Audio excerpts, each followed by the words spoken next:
Hey, welcome to my channel.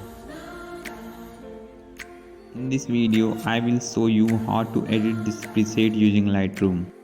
Here are some example photos before and after using these presets.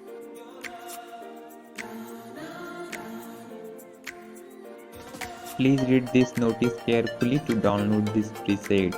And don't forget to subscribe my channel. So let's start edit.